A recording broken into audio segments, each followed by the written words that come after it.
Good afternoon, everyone. We hope you are all safe and sound and taking the necessary precautions in these times. So, on behalf of SISA and NBI, we welcome you all to the webinar for trending cyber attacks and the importance of PCI DSS compliance. Well, I am Bharat Malik. I work on business development team here at SISA and will be moderating this session today. We are also glad to introduce our trusted partner and CEO of NBI, Mr. Kumar Lamsal, to take a moment and address the audience. Kumar sir, over to you. Thank you, Varunji. Thank you very much. Uh, Welcome all participants and speaker and other members from SISA and Digital Age Nepal and my colleagues from NBI. On this webinar on trending cyber attacks and the importance of PCI DSS compliance. So SISA is a global payment security specialist having presence in 40 plus countries and 2000 customers. And they specialize on payment security assessment and other things related to payment security. And we have now partnered with SISA for bringing in the knowledge about cyber security and the attacks and anything related to PCI DSS things. And you all are aware that with the growth in this digital payment system, the popularity is growing very much. And with this growth, there are different fraudulent activities also happening. So, you know, the examples are like the NIC Bank Swift hack, and there's some Chinese fellow raping the ATMs of Nepalese banks, and there are other kind of lottery scams. So many things are coming up which are posing threats to banks and for other companies who are doing payment processing digitally. So for this, like we cannot go back to non-digitalization, so digitalization has to increase, and but we have to live with this, and there will be attacks. There were attacks and there will be attacks, so we have to be very careful about this and have knowledge about these things to thwart away these attacks. How we can do so, the end users in banks or any other payment service providers, the end users or the staff should be very well knowledgeable about the data security standards that have been put by the companies who are the card companies basically. So these standards, the implementation of these standards, implementation and following of these standards is very crucial in saving the banks from these kind of attacks. So to understand these things, what it contains, we have organized this webinar in partnership with SISA and Digital Age Nepal. And by the end of this webinar, I expect that the participants will gain knowledge on like current cybersecurity landscape and importance and benefits of implementation of this PCI DSS and other things like what kind of trainings SISA can provide to Nepalese financial sector on this regard. And the key speaker for the webinar is Mr. Kaushik Pandey. He is the principal consultant of SISA, who leads the risk and compliance team in the Americas, Europe, Middle East, and SAARC. So with this, I would again like to welcome all you participants and hope that you'll gain the required knowledge of what is PCI DSS and why it is important. Thank you very much. Over to you, Bharat. Well, thank you so much, sir, for the fantastic introduction. So I'm going to take a few moments to tell the audience about quick facts about CISA. So we are a global payment security specialist company serving across a wide range of industries with a footprint in more than 35 plus countries. We have a robust security posture, which is definitely possible with CISA's exceptional set of services. Like, for example, we are an approved global payment forensic investigator and have resolved some of the highly complex cases as well. And not only this, we are also one of the 20 organizations to be part of the PCI GARE committee for the second time in a row.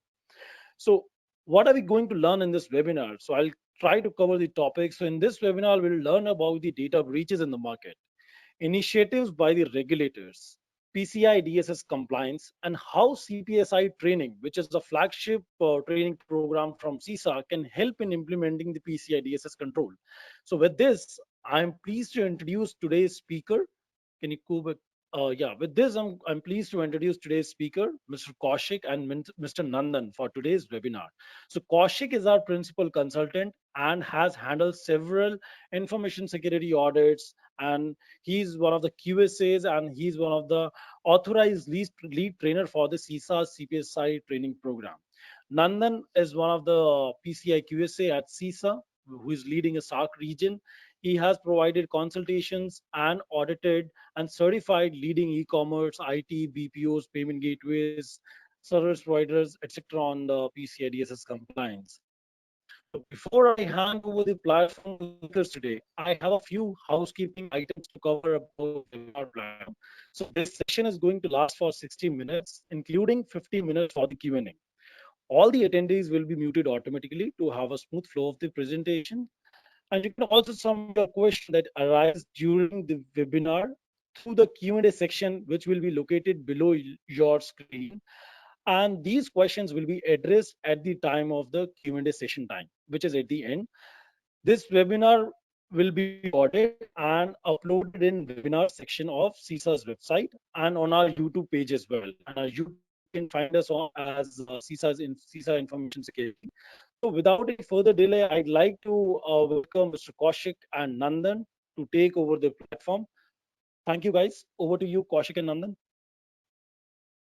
Sure. Thanks a lot for that introduction, Bharat, and welcome all of you to this regular session towards this is the cyber attacks and the challenges which the organizations are facing today, and how exactly PCI DSS as let's say as a tool can help organizations achieve the payment security initiatives at the end of the day.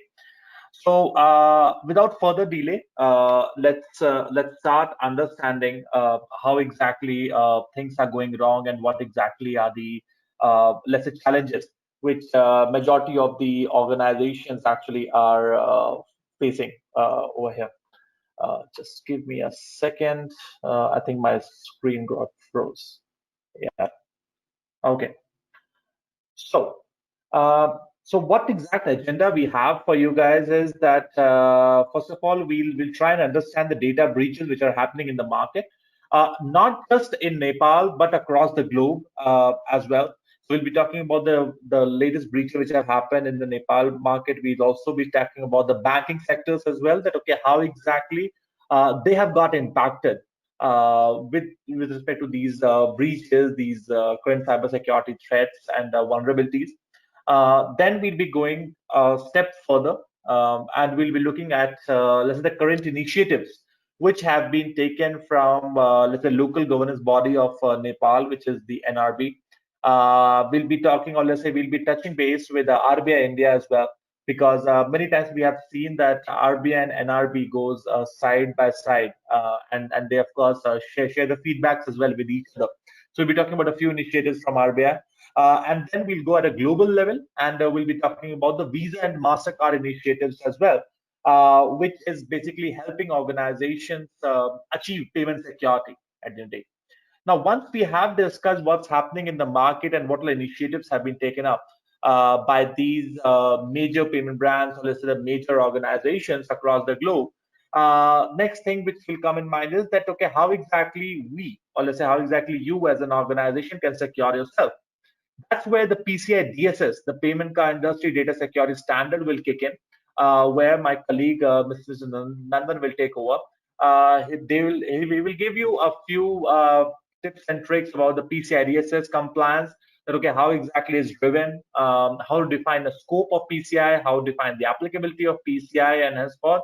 And then he'll be talking about the CPSI implementation as well, that what exactly is this particular flagship program, and what exactly will be the benefits of this particular flagship program as well. Now, once we have covered everything, lastly, we'll be going ahead with the questions and interaction. Now, the question and interaction, you guys can go ahead and submit your questions as and when you have anything in mind. However, we'll be answering all those questions at the end of the session itself. So without further, let's say, delay, let's start today's session.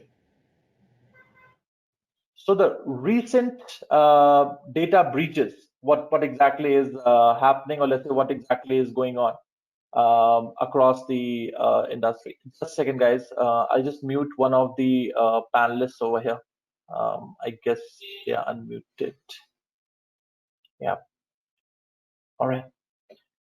Sure. So what exactly is going on in the market, especially the Nepal market right now? I believe that is not something which, let's say, is a brainer over here, right? It's just a no-brainer for all of us. We recently have seen a huge ISP, an internet service provider, across you can say the Nepal market have got impacted because same. And it's not just that it has started in 2020, or let's say it has started in 2019 at any point in time. If you'll go back, let's say a few years, and go back to 2017, 2015, 16, that particular time period, you will see that there was let's say a particular hacker, or let's say an hacktivist group, which was basically a Palestinian hacktivist group with the name of Hacker CWNE. All right, that was the name of the hacker group, and they have actually breached around 19 government sites at that time. And before that, 58 on other sites were also impacted with respect to same. Out of which 16 of them had IP addresses in Nepal, 2 of them had in Canada, and 1 of them had in US at that time. So you'll see that this particular hacking, these breaches, these different types of exfiltration, the exploitation of the vulnerability of the weaknesses is not something which is new in nature. And that is what is following as well as we speak. Now, this particular pandemic, this particular challenges in which all of us are in, even the intruders, even the hackers as well got to know that yes, the security, the ironcladding of the organizations, they would have put it down, because right now we are in pandemic. Right down, organizations have different sets of security requirements. They have different sets of security controls to be implemented. At the end of the day, they have different sets of priorities now as well. It means that the organizations might be let's say lowering down their security controls, or they might not be able to manage it. And that is the reason why you are seeing these many breaches happening in the past 4 to 5 to 6 months.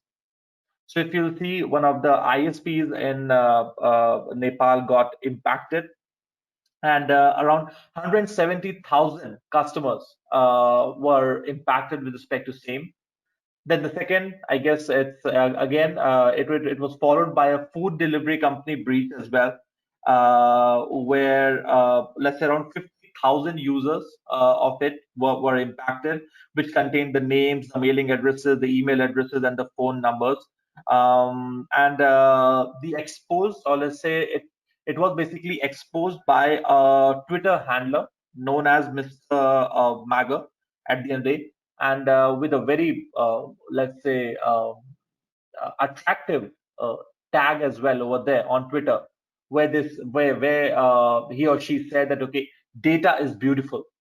And then accordingly, they posted these many, you can say that, okay, this particular organization has got breached, or let's say has got impacted. The same thing happened with the commercial bank of, let's say, a particular commercial bank in Kathmandu. The same happened with the top bank in Kathmandu as well. So what exactly this particular thing tells us? This particular thing tells us that irrespective of the pandemic, irrespective of the lockdowns, irrespective of the challenges, whatever you and me let's say all of us are facing today, the hacker activist group are never stopping, and they will never stop as well. It means that we can never sleep in peace thinking that, okay, today there was some challenges in the world and there won't be any hacking attempts. No, not at all. It will always and always goes on. Okay, it never ever stops at any point in time. And that is what you can see as well, that nearly 300 data breaches have happened in the past 10 years when we are talking about, let's say, the Nepal and let's say the adjoining markets over here. And the Indian banks and the financial services companies are facing unprecedented challenges to maintain requisite cybersecurity protocols. And why exactly is it so? It's because majority of the staff are working from home. Now, before the pandemic, nobody even thought about this particular infrastructure, or this particular kind of a working architecture, where their entire team will go from home and then just work from home. It creates lots and lots of challenges. Now, changing regulatory instances as well is one of the use cases, along with the increasing business technology density.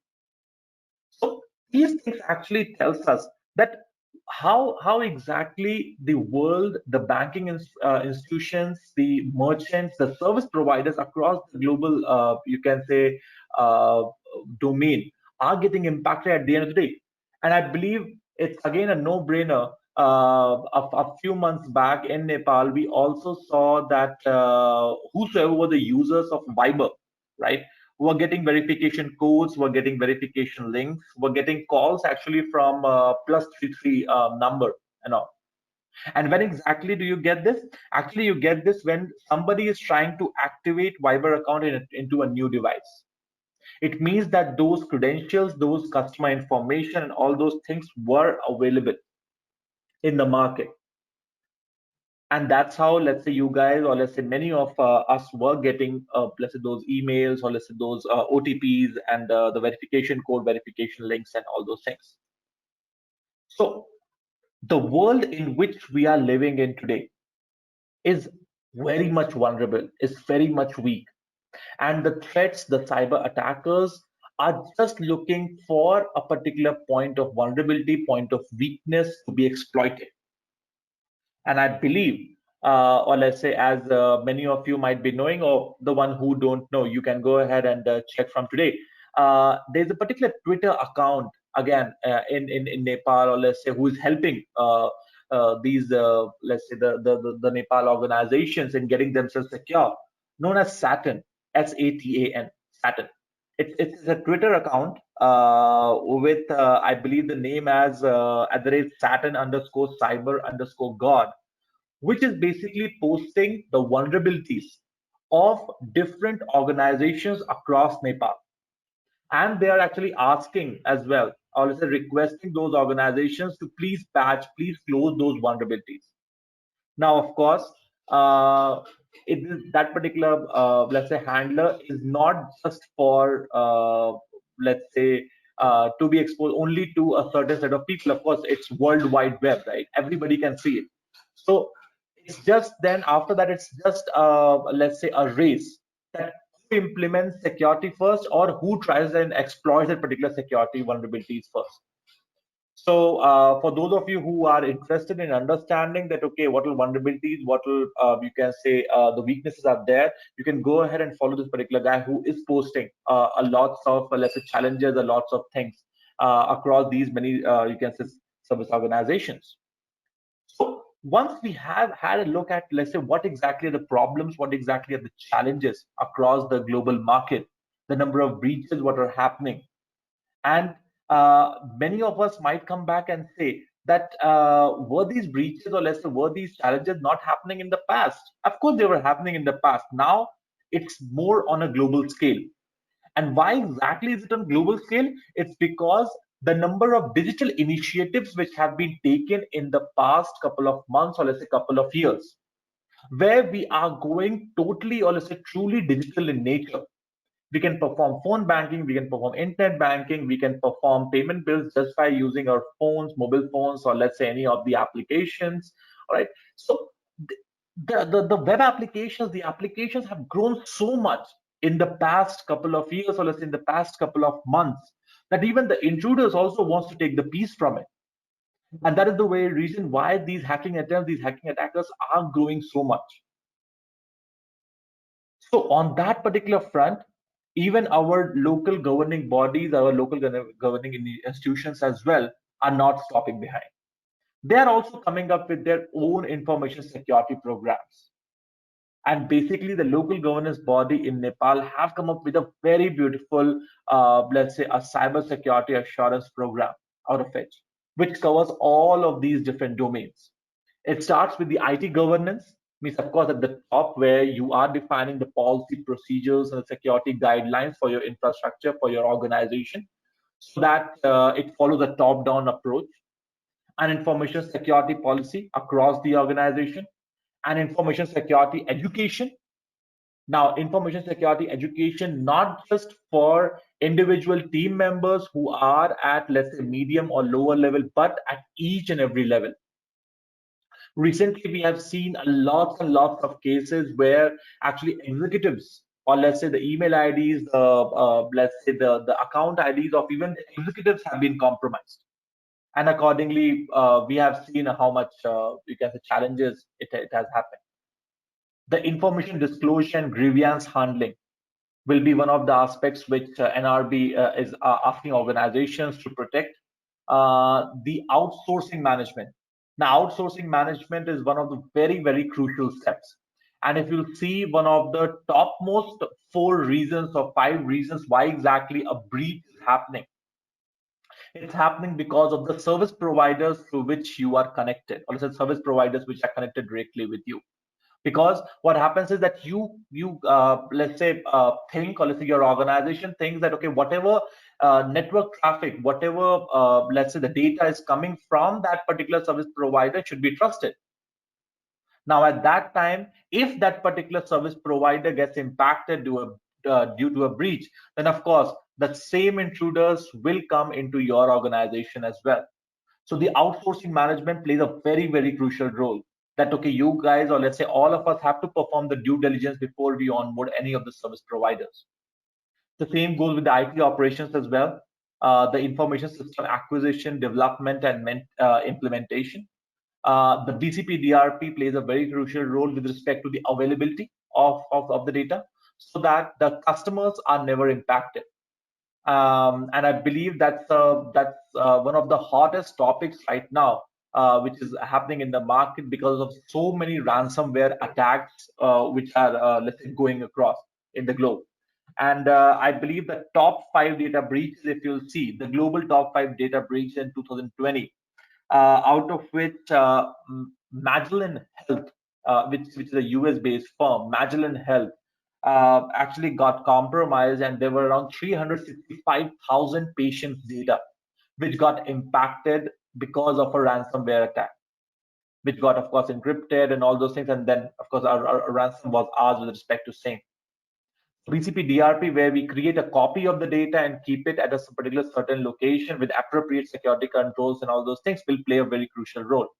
The IS audit across the organization, and then the fraud management. Now, as I was telling you that, let's say the Nepal local governance and RBI many times goes hand in hand. And that's what even, let's say, the RBI has also come up with. Now, RBI is also enforcing organizations, or let's say banking institutions and all, to, you can say, perform vulnerability assessment, pen test, and red teaming exercises. Now, vulnerability assessment and pen test is a no-brainer, and of course, all of us know what exactly is vulnerability assessment: finding out the weakness. Penetration testing, where I'm making sure that whatever vulnerabilities, weaknesses I've let's say identified, those are actually exploitable or not. And then comes red teaming exercises, where a trusted partner of yours will behave as an hacker, and you will not tell that particular person anything about your let's say websites, applications, and all, and they will just perform the reconnaissance, the information gathering, and then try to attack your security controls. So it will just give you an intimation, or let's say an imitation of how exactly an intruder, a hacker, an external attacker will actually come and compromise your organization.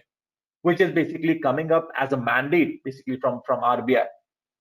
Anti-phishing, I believe that all of us are aware, and many of the, let's say, the famous breaches which have happened in the recent past are because of, let's say, the phishing attempts. If I'll give you an example right now, the latest victim, the Twitter hack, I believe all of us are aware about that, where 130 targeted accounts were compromised, including the ex-US President Barack Obama, Elon Musk, uh, Joseph R. Biden Jr., the Bill Gates, and many other, you can say, celebrities and the tech leaders. And they were able to, let's say, compromise around $121,000 with the, let's say, the Bitcoin addresses which they were posting over there. And you will not believe it, but that particular Twitter hack happened because of a spear phishing email to a mobile phone across two of the people, across two of the, let's say, the individuals of Twitter. And then accordingly, the hackers were able to go inside, let's say, the Twitter applications, and then they were able to compromise as well. The prevention and execution of unauthorized softwares, that, okay, nobody should be able to install unauthorized softwares across the organization. Of course, let's say the reporting of cybersecurity incidents have to be there to RBI. Forensics. Now, RBI is, let's say, asking organizations to go for forensics-based, you can say, the training and having a retainership as well, so that organizations can make sure that they will, let's say, in the case of a breach, in the case of an incident, they are always covered by a forensic agent. So the retainership plays a very crucial role over there. The data leak prevention strategy, the advanced real-time threat defense and management, the secure configuration of servers, the systems, and whatever you might be having over there. And then accordingly ensuring the protection of let's say, customer data and the managing of the inventory of IT assets. Now, what exactly this gives? This gives, let's say, a continuous surveillance across the organization, across the, let's say, the banking institutions, and of course, the other service providers and merchants as well. And that is the very reason why Visa and MasterCard as well have come up with, let's say, similar initiatives. I'll not say same, but yeah, similar initiatives. So if you see the Visa initiatives, they start with the e-commerce guide to risk management. Then they have the local, domestic, and regional rules and private agreements. They talk about transaction processing. When we talk about MasterCard, they're talking about the MasterCard threat scans, cybersecurity programs, and MasterCard fraud control programs. So what exactly is the background behind these Visa and MasterCard initiatives? Visa and MasterCard, both of these, you can say, payment brands are one of the topmost payment brands across the world. I believe all of us know that, okay, who exactly is Visa and who exactly is MasterCard, the payment brands, the payment networks. And they work on a very, very simple, you can say, statistics, or let's say a simple security control. What Visa defines as 4 pillars of cybersecurity when they are implementing. So the first cybersecurity pillar which they talk about is devaluing the sensitive data. What do you mean by devaluing sensitive data? It means that, okay, let's encrypt it. As soon as you get hold of the data, encrypt it. Now, that is something which, let's say, organizations might have seen who are willing to implement P2P, point-to-point encryption. At that time, of course, from the POS device itself, you are encrypting the data. So what exactly Visa is saying that, okay, encrypt the data as soon as you get hold of it. And the decryption can only happen, let's say, at a trusted third party, or let's say as a trusted application. So that if anybody in between gets hold of the data, they will have no idea what exactly the data is, because they will not have the decryption key as well for the same. The second, which they are talking about, is investing in the data intelligence. They are investing a lot in data intelligence, where they are using AI, artificial intelligence, machine learning, and many different technologies at the back end, so as to protect customer transactions. Each and every customer transactions are coming with a risk code. Each and every customer transactions, they are evaluating and saying that, okay, the customers, the end customers like you and me are protected at the end of the day. Now, they are also having a huge team who is responsible basically to protect the data systems from cyber threats. They're having a huge team, a huge analysis team who is protecting the data from the cyber threats. And the last pillar which they talk about is to empower the customers as and when required, or let's say as much as possible. So the awareness is one of the foremost pillars of Visa's initiative towards maintenance of payment security controls, the payment securities across the organizations, across the domain. And how exactly they are able to achieve all these four pillars? By implementing tokenization, by having biometrics authentication rather than just sticking on to, let's say, an OTP or let's say a pin-based authentication or something like that. Then they're talking about the geolocations, that okay, where exactly you are based out of, so that they can understand, they can perform an analytics around it and accordingly authorize the transactions. The chip-based payments, I believe that is something which you guys might have seen, which all of us have seen in the past couple of years, that the Max Stripe now has been converted into a chip-based payments at all the times, and now we need an EMV chip to perform the transactions at the end of the day. Then we go to the data analytics, which plays a very, very crucial role while Visa as a payment brand is trying to ensure the security across the domain. Now, even the RBI, again, the Reserve Bank of India is not too much behind. They have also taken a huge round of, let's say, the payment security initiatives, so as to protect the organizations, so as to protect, let's say, each and every, you can say, domain across the world. Now, recently, they have come up with something known as a PA or PG guideline. The PA is the payment aggregator, and the PG is the payment gateway guidelines. Now, this particular guideline is one of a kind, I should say. Now, what exactly they're saying is that if you want to continue your license as a payment aggregator and the payment gateway, then you have to abide by the circular which RBI has launched. And it's you can say it's a paradigmic shift from how exactly we used to look at security and how exactly security needs to be implemented. Because over here they are defining the liability. Over here they are defining that, okay, the payment aggregators and the payment gateways will also be responsible to monitor the merchants and the service providers Pci Dss compliance. It means that RBI wants to drive the Pci Dss, or let's say the payment card industry data security standard initiatives from the payment aggregator or from the payment gateways, and make sure that each and every one of them are actually PCI compliant. They never lose out of mind. They also talk about that, okay, if any of these merchants or service providers or even the PA and the PG itself are using payment application, then actually Pci Dss compliance is also mandatory in nature. They are talking about cybersecurity awareness. They are talking about the MDR solutions, the SOC. They're talking about anti-phishing and hell lot of different security controls which needs to be implemented across. And accordingly, let's say it has to be, audited by a certain impanel auditor as well. Now, certain impanel auditor is the same thing what you have in Nepal as well, as an NP cert. So it's the same thing in India. It's known as the Cert India, and in Nepal it's known as the NP Cert. This is the same thing what we're talking about over here. So if you see that because of the advent, or let's say because of the introduction of these many threats, these many challenges, these many vulnerabilities, the weaknesses across the market, right? Each and every payment brand, each and every local governance bodies and all those things are taking their own security initiatives and pushing organizations, pushing banks, merchants, financial institutions to actually go ahead and implement these controls.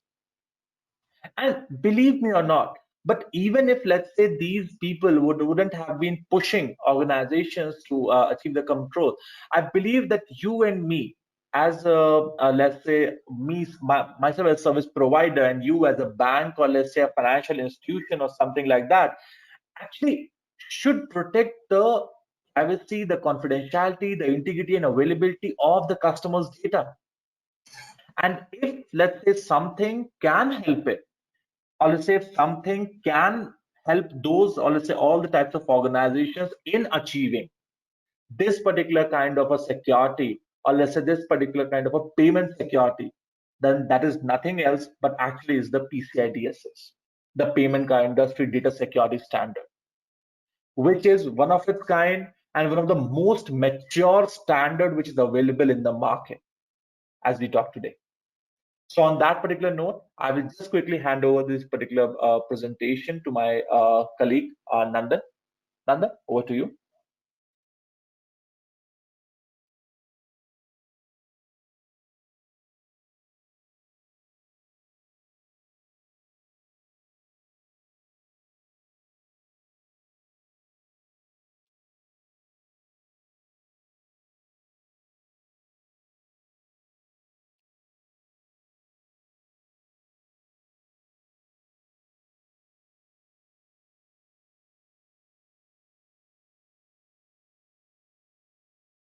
Thank you, Kaushik.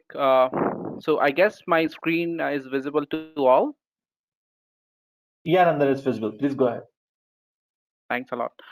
All right. So good day, everyone. And like rightly mentioned by our keynote speaker, Mr. Kumar, that we have to go for digitization. Means we can't stop digitization when we are talking about the growth, right?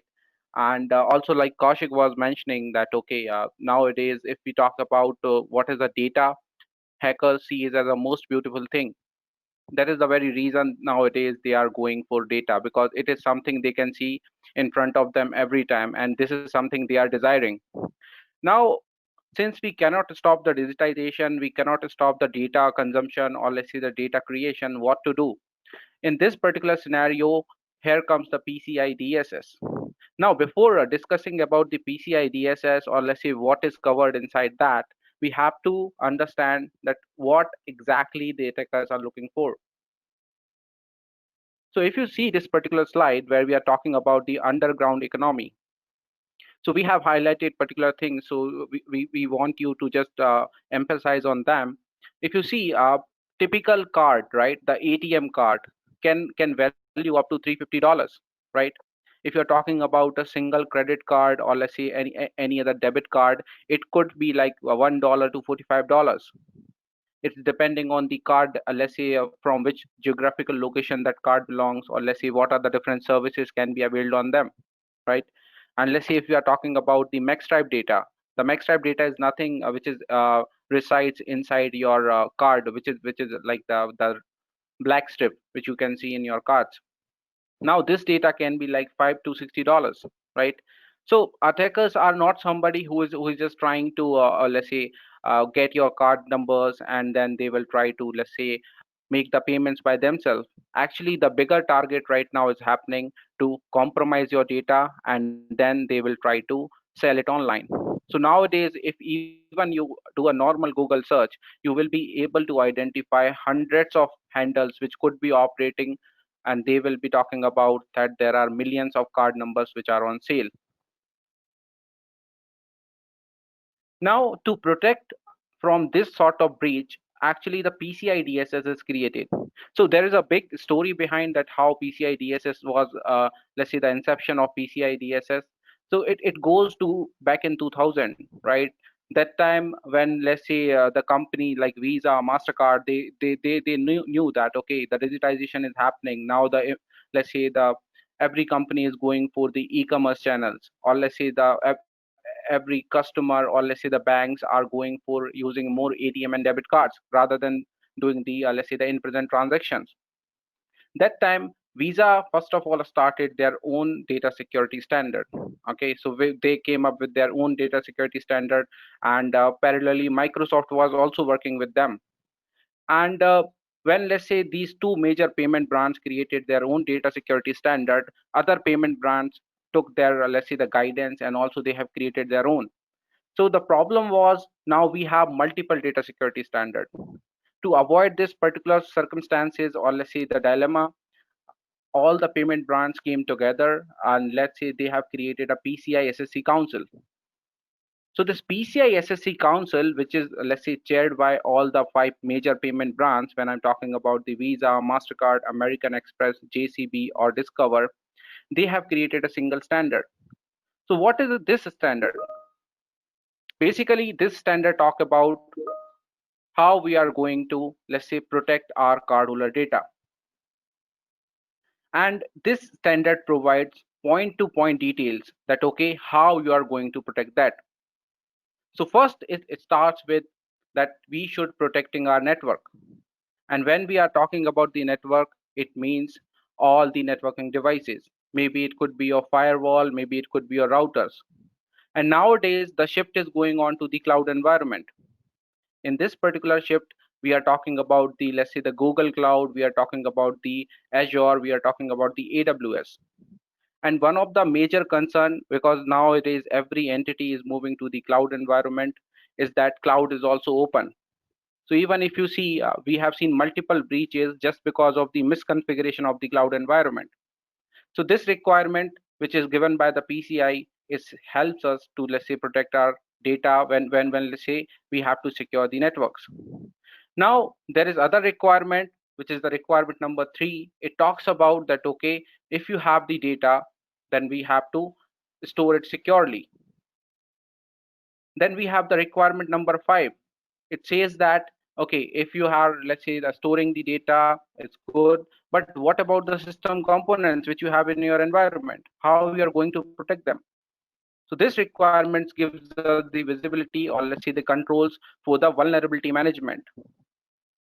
Vulnerability management is nothing but identifying your vulnerability and taking the proactive measures to secure them. Then we have access control. Access control in the past means what we have learned from, let's say, the recent breaches as well, that the majority of the breaches happened because there was no proper access control, or let's say 2-factor authentication or multi-factor authentication was not there. So this particular domain of Pci Dss talks about how we are going to control the access when it comes to the critical data elements, or let's say the critical servers. Then at the end, the standard talk about that how you are going to do, let's say, the testing activities of your particular Pci Dss environment. So this particular requirements are more, let's say, the confined to the penetration testing, or let's say ethical hacking related points. And at the end, the standard talks about the GRC, or let's say the governance, risk and compliance. Now, if we talk about combinedly, there are 12 requirements in Pci Dss, and if we, let's say, divide them, they will become 280 plus sub requirements. And all those requirements somehow will be talking about to protect the data. Now, when we are saying protect the data, what type of data is protected under Pci Dss? For that, they say it's account data. It's not the account data which is given by our bank. Basically, the account data, here we are talking about the different elements which are present on the card. Maybe in front of card, or maybe at the back of card, or maybe the data can be stored in the EMV chip, or data can also be stored in the MACstripe. In the upcoming slide, we will see what are the exact data elements which are covered under Pci Dss. Now, one more thing which you need to understand, that Pci Dss is a standard. Okay, Pci Dss is a standard. It's not a regulation. It's not a law.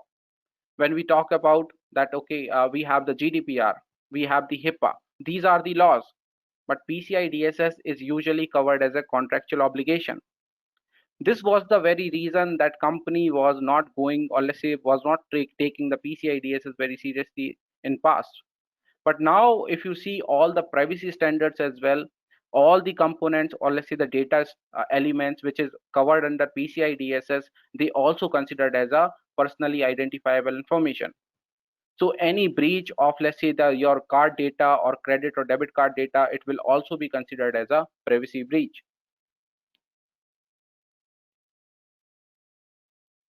Now, what about Pci Dss compliance?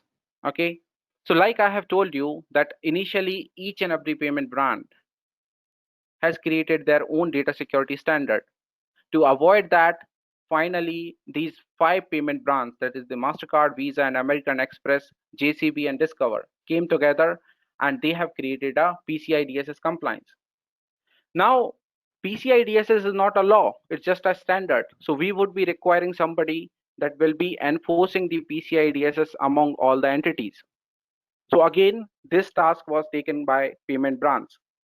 Here, all the payment brands are responsible to enforcing PCI DSS compliance on all the banks. And when we are talking about the banks, it means all the acquirers, or it could be all the issuers. And the other major part which payment, let's say these payment brands apply PCI DSS, or let's say enforce it, are the payment gateways. Now, if we are talking about, let's say the SAARC countries, right, where we have the backbone, and when we are talking about the backbone of payment, it's actually the banks, right? The economy depends on bank, and this is the very reason you will see that banks are the primary target of the attackers. Now, after the bank, the other entity which is also very important is the payment gateways, because we are developing very fast and we are looking for the new ways of the payments. And just to do that, we would be requiring e-commerce industry as well. To cater e-commerce industry, we would be requiring payment gateway. So this is how the PCI DSS becomes more handy as well. Now, what about the merchants? What about the other guys? Okay, so the responsibility for enforcing the PCI DSS belongs to, let's say, the payment gateways, or the issuers or acquirers, or if I say combinedly, these are the banks. So banks are responsible to implement, or let's say the enforce PCI DSS on all the major, let's say the merchants or third-party payment processors. Now, when we are saying that, okay, payment brands are responsible for the enforcement, so what if I do not do that? Or let's say what I'm not, if I'm not, let's say, agreeing with the payment brand terms. In that case, we have seen that payment brands usually will not allow you to connect with them. Imagine the day when, let's say, Visa will say that, okay, we are not going to allow you to connect with us. How you will be able to, let's say, grow? How you will be able to take the payments then, if MasterCard is not allowing to be integrated? The second thing you need to understand that if, let's say, our entity is PCI DSS compliance, this means that you might be having a lesser interchange charges. Okay, maybe the payment brand will be giving you less, let's say, the interchange fees. Other than that, since the payment brand is something who will be enforcing PCI DSS everywhere, let's say if somebody is not going to follow the PCI DSS, or let's say if something goes wrong, if they got breached, like we have seen the multiple scenario in the previous slides, that the payment brand are the entities who will be going to implement the fines. So the payment brand will say that, okay, these are the number of cards, and these, let's say, if our entity is reluctant in implementing security, that time these all the payment brands will be going to implement some sort of, let's say, the penalty on either a merchant or on a service provider. Let's say if a bank is on a fault, if a bank is not implemented proper controls for their merchants and they allowed merchants to be connected, then the payment brand first of all will be making banks liable, and the bank has to impose the penalty on the merchant. So this is how it works when we talk about the driving of PCI DSS compliance.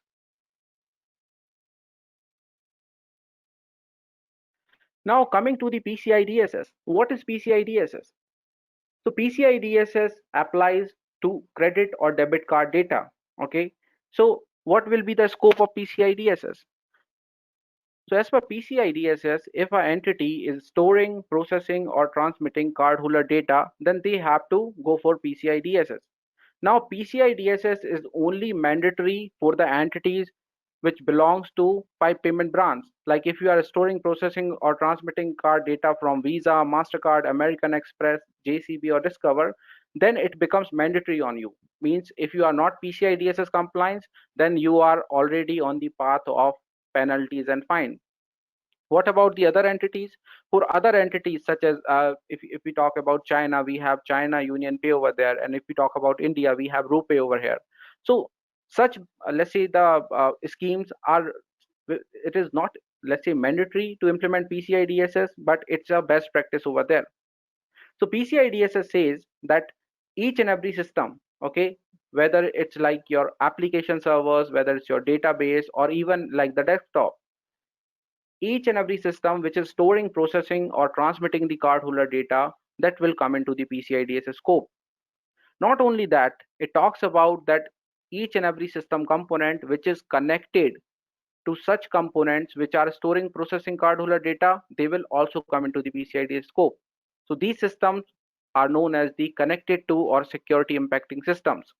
So there are two categories. Category 1, in this category, we keep the devices which are actually involved in the storage, processing, or let's say transmission of the card data. And the second category which we take into the PCI Dss scope is the systems which are either connected to the category 1 systems, or maybe if they are providing any type of services. It could be like your antivirus, it could be like your Active Directory, it could be like your patch management server, it could be like your DNS server, it could be like your NTP server, it could be like your log management server. So these all systems comes into the PCI Dss scope. And for the other category, if you wanted to, let's say, the scope out the system components, or let's say the people from the PCI Dss scope, then you have to completely isolate them from category 1 and category 2. If they are completely isolated, then we can have the, let's say, then we can say that those particular system components are not in the PCI Dss scope. Then the PCI Dss applicability. Till now we have discussed what is PCI Dss. Okay, then we have discussed that who is driving the compliance. So we got to know that payment branches are ultimately responsible for enforcing the PCI Dss. Then we have learned about the PCI Dss scope, that okay, what actually system components which will come into the scope, either they are category 1 or category 2. Now we need to understand what is the applicability of PCI Dss. So in this slide, you will see there is a category called account data. And when we say account data, it is further divided in two parts. Either it can be your primary account number, or let's say the PAN, which you see in front of the card. Then we have the cardholder name, then the expiration date, and the service code. Ideally, service code is not printed on the card. Either you will find it inside the, let's say, the MAC stripe, or inside the EMV chip. Then we talk about sensitive authentication data. Sensitive authentication data could be like the complete magnetic stripe which you have at the back of the card, or maybe the CVV value, right? The CVV value which is printed on the back of the card, or maybe at the front of the card. And then we have the PIN and PIN blocks. PIN and PIN blocks which we are entering to the ATM, or let's say the POS machines. Now all these data elements comes under the category of PCI Dss. So if you have these data elements, then PCI Dss will be applicable on you. And if you are not, let's say, compliant to the PCI Dss, then you will be, let's say, liable as per the payment branch guidelines. So what is the process of PCI Dss implementation? So ideally, PCI Dss we have divided in three parts. The first part is the assessment. In this part, the first and foremost thing which we need to do is the training. When we are talking about the training, we have to train all the individuals of that particular organizations who will be involved in the PCI Dss implementation.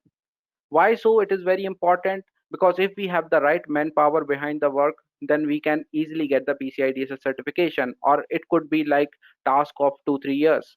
We have seen entities who got certified within 3 to 6 months, and we have got entities that they are still struggling for last 5 to 6 years. They are not able to get the compliance.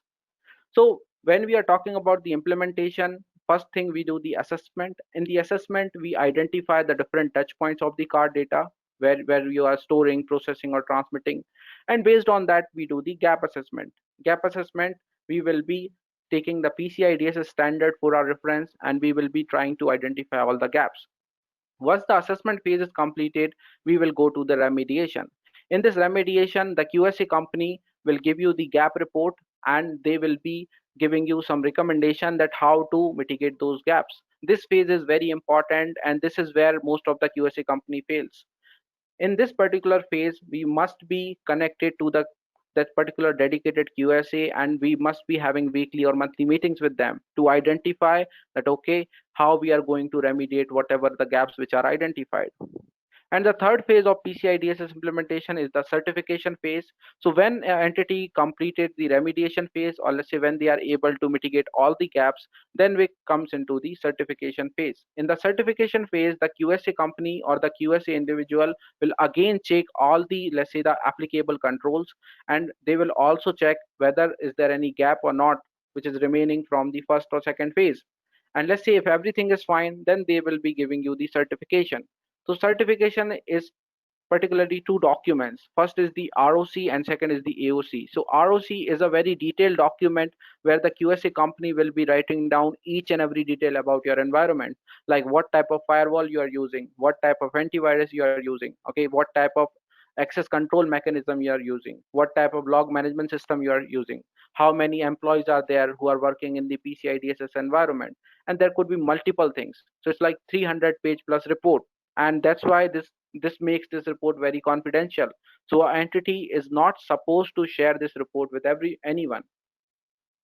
Now, what is AOC? AOC is a summary of ROC.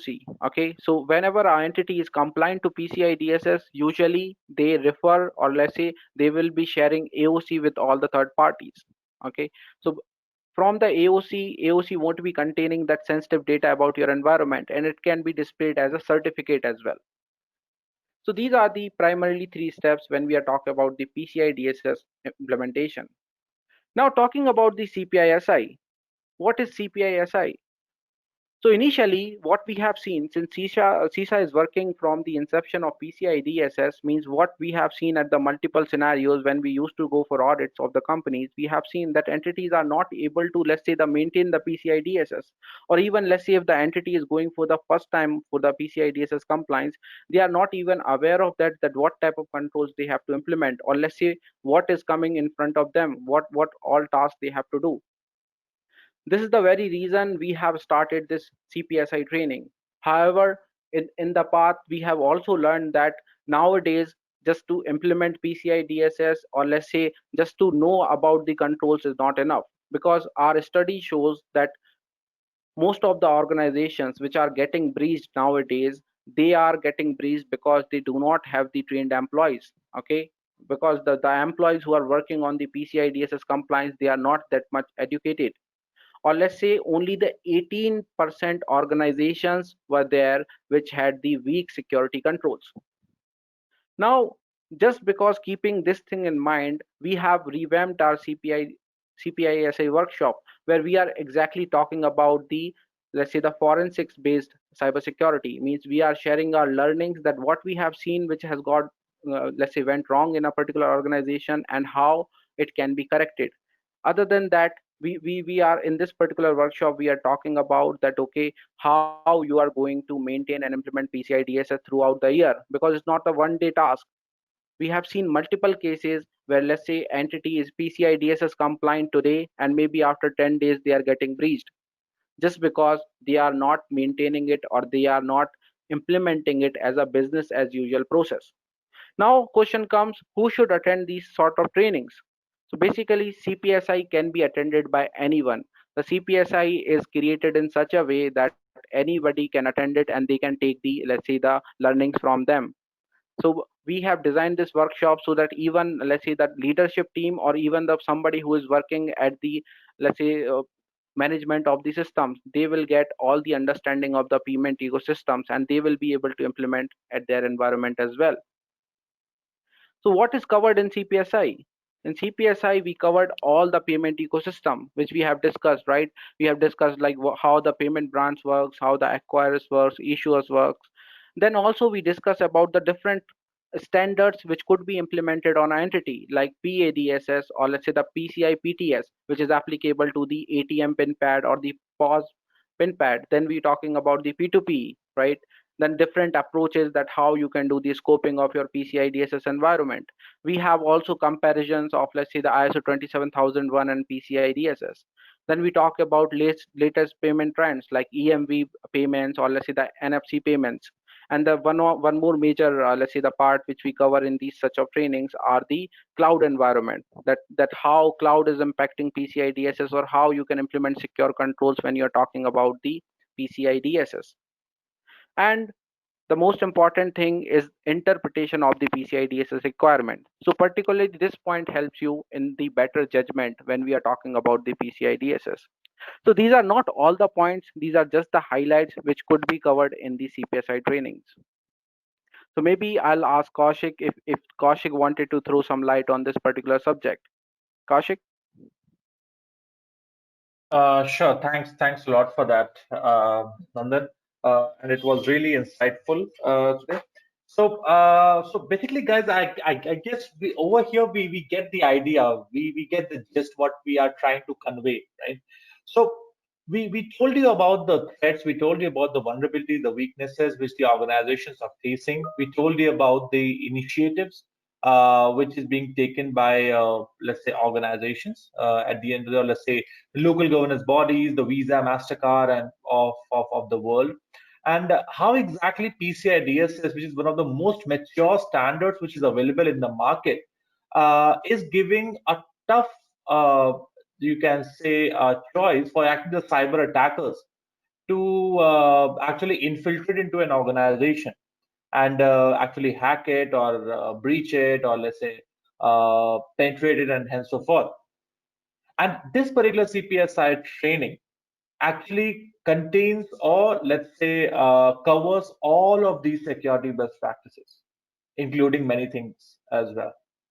So it's not just about that, okay, what all trends, what all threats, what all attacks, what are vulnerabilities, what all challenges the organizations are facing, what exactly is PCI Dss, but the CPSI also covers the other security trends, the other security standards which an organization would need at the end of the day. And talking in, let's say, SISA's brand promise, the true security, fanatic support, and on-time delivery, which are three brand promises from SISA, the true security can only be achieved if we are really, really serious towards implementation of security best practices, security controls. And that is what we are trying to achieve with our CPSI as well. That we are trying to, let's say, provide this particular awareness to each and every employee of the organization, starting from a top-down approach, whether it's a management, whether it's a medium level, or whether it's a junior level employee as well.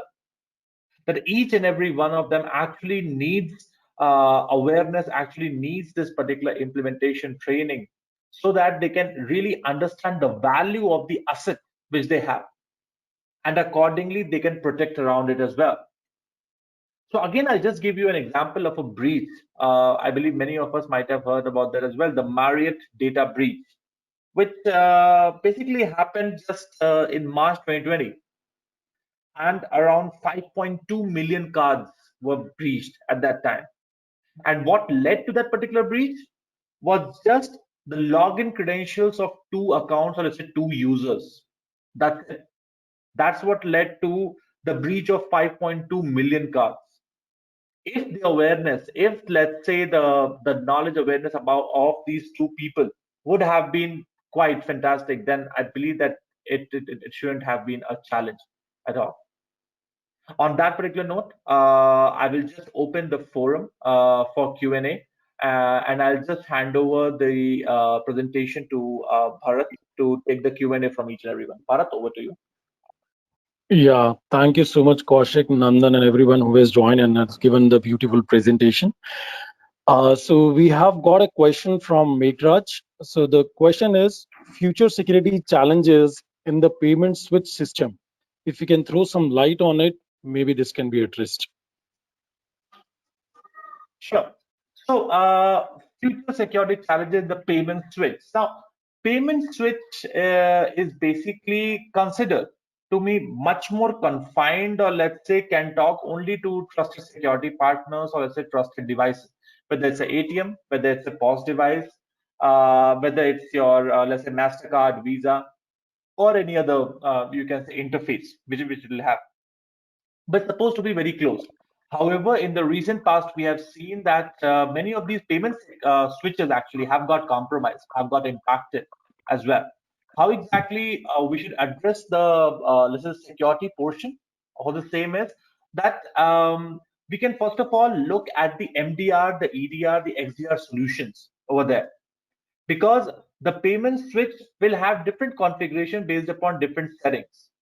Now, many of the payment switches which are right now in the market, if let's say I modify their configuration files, if I modify their interfaces, if I modify the interface configuration file, then actually I will be able to replicate, or let's say respond on the request which I'm getting from the ATM or from the POS device or anything like that, which I believe many of you might have heard as well about fake response, the fake response malware, right?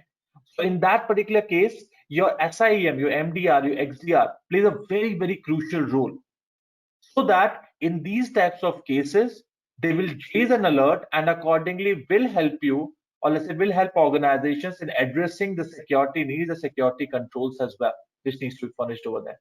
And accordingly, we should be able to get through it. Thank you so much, Kaushik, for the wonderful explanation. So meanwhile, we'll request all of you and encourage you to post your questions so that we'll be able to answer that. And in the meanwhile, you're typing the questions. So we request you to take the survey questions, which will pop up in a while. Ashwini, if you can open the poll for the audience. I believe we don't have any further questions from the audience. So we're gonna conclude this. And thank you so much, everyone. The poll will gonna come at the end of this session, and we request each and everyone to fill that poll so that it'll help us to improve further if there are any thing which we can do to improve on this particular webinar. Thank you so much. Thank you, everyone.